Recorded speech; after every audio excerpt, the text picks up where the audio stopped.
د محبت د سبقونو نه خبر یم اشنا د محبت د سبقونو نه خبر یم د امن د کتاب د آیاتونو نه خبر یم زه هم څه په خلا کې ژوندون نه کوم یارانو زه هم خپلو حجرو او جوماتونو نه خبر یم او څوک شته چې تا دې خبره باندې پوه کړي څوک شته چې تا په دې خبره باندې پوه کړي انسان یم د انسان ټولو دردونو نه خبر یم او په زور د محبت باندې مثل پسل یقین دی په زور د محبت باندې مثل پسل یقین دی کسوم د دنیا د نفرتونو نه خبر یم او امین یم خو بیا هم په امن نه یم عجیبه ده امین یم خو بیا هم په امن نه یم عجیبه ده چې څوک مې په چا وجنې سازشونو نه خبر یم مېلمنو ډېره زیاته مننه کوو چې کوم ملګري ناست وو او مشاعره یې واورېده ډېره اوږده مشاعره وشوه خو ډېره په سړه سینې یې واورېده د دی هم ډېره زیاته مننه ځکه چې دوره په کنسنټریشن سره او دوره په تسلسل سره خبرې اورېدل دا ځان له یو ډېر ګران کار دی نو زه د دې ټولو ملګرو هم ډېره مننه کوم شاعري وشوه تاسو واورېده ډېره ښه شاعري وشوه او دا د دې شاعرۍ دا کومه شاعري چې نن په پښتنه سیمه باندې کېږي د دې ټول کریډټ د خدای خدمتګار تحریک د خېټې نه چې کوم ادبي تحریک راوته دی دا ټول کریډټ هغې ته ځي ځکه چې کله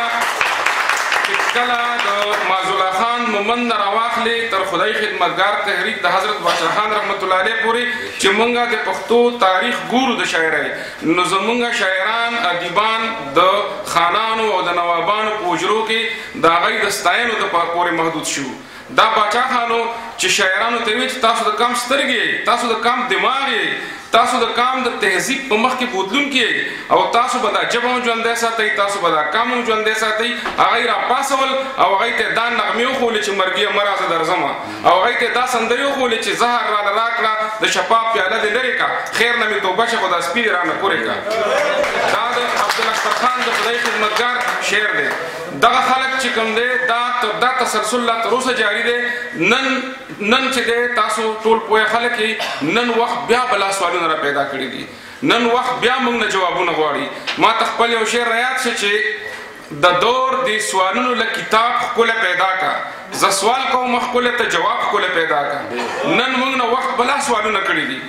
یو زمانه داسې وه چې د نن نه تقریبا 300-400 کاله مخکې وخت یو څو سواله پیدا کړي یو سوال دا را پیدا شوی چې انسان چې کوم دی نو دا د شادوګي بچی دی نو چې کومو خلکو صلحاو ته او انبیاو ته کتل نو هغوی وی چې یاره دا څنګه خبره ده یو سړي دا خبره کړې وه ډاروین بل سړي دا خبره کړې وه چې دا ټول ژوند د سیکس نه چاپېره چورلي د هغه نوم فراید دغه خلکو سوالونه را پیدا کړي او د دغې جوابونه ورکړي د هغه وخت پوهانو چې په هغې کې علامه اقبال او په هغې کې غلام محمد پرویز و دې خلکو بیا دنیا ته وویل چې انسان چې دی دکې خودي ده دکې انا ده دکې روحانیات دي او دی د خدای پاک ذات طرف ته روان دی نن وخت بیا سوالونه پیدا کړي دي زه دا دې باندې خبره ختموم چې نن مونږ ته وخت دا مونږ نه تپوس کړی دی چې الټراساونډ راغی او هغه مونږ ته ووایي چې په خېټه کې څه دي هغه مونږ خبر کړو نن مونږ نه وخت مونږ ته دا وخت هم یو سوال پیدا کړی دی چې هغه کلونینګ جوړ کړ نن وخت یو بل سوال پیدا کړی دی یو بل سوال وخت پیدا کړی دی چې هغه وایي چې دا دنیا چې کومه ده نو په دې کې چې څه وخت هم باران کېږي نو سیټلایټ مونږ ته وایي چې دې وخت باندې به باران کېږي دا ټول سوالونه چې د دې جواب انسان په خپله نه ورکړو نن د انسان داسې آلات جوړ کړي دي چې هغه جواب په خپله ورکوي ځکه نن پښتون ته د داسې شاعر ضرورت دی شاعران د پښتنو ډېر زیات مهربانان دي شاعران پښتنو ته پکار دي ځکه چې شاعر تهذیب په مخ کې وځي شاعر مینه پیدا کوي ورورولي خو نن مونږ ته د مفکر شاعر ضرورت دی نن مونږ ته داسې خلکو ضرورت دی چې مونږ د دې که یو بل د دې سوالونو جوابونه راکړي ځکه چې دا روایتي عالم څخه نشته داس د دې سوالونو جوابونه به پروفیسر ازارني غوندې خلک ورکوي وخت په سوال کوي ځکه چې ته خیالات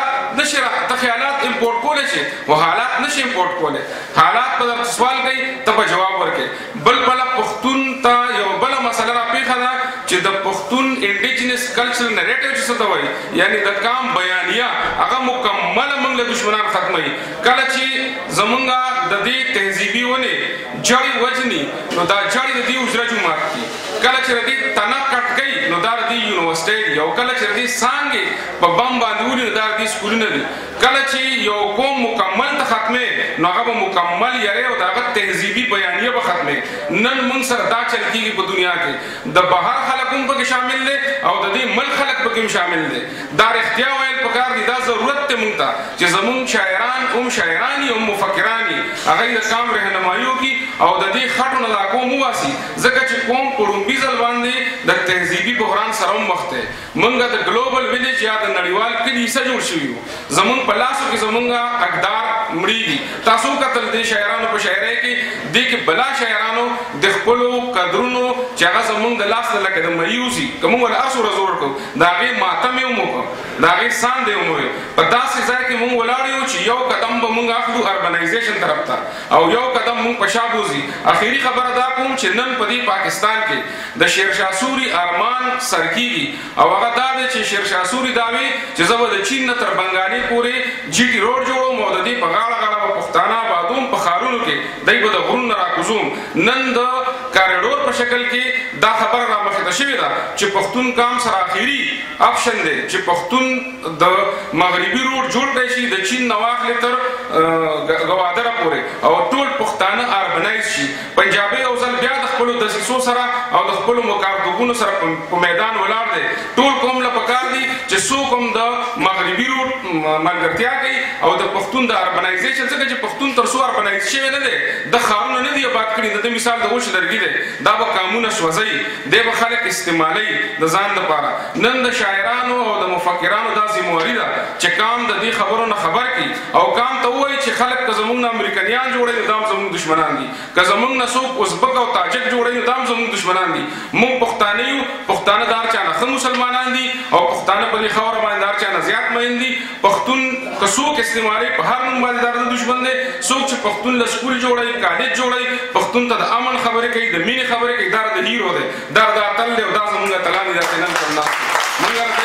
د دوی ټولو ډېر زیاته مننه کوو چې دوی زمونږ کلي ته د امن او د مینې پیغام راوړه ټول پښتون قام ته د امن ضرورت دی د مینې ضرورت دی او موږ دا سوال اوچتوو په دې باندې زه خپله خبره ختموم چې زما هر دشت کې او هر غر کې جلال دی زما هر کلي کې مینه د جمال دی دا وحشت پکې پیدا چا کسایله هل طلب بس دغه یو وړوکی سوال دی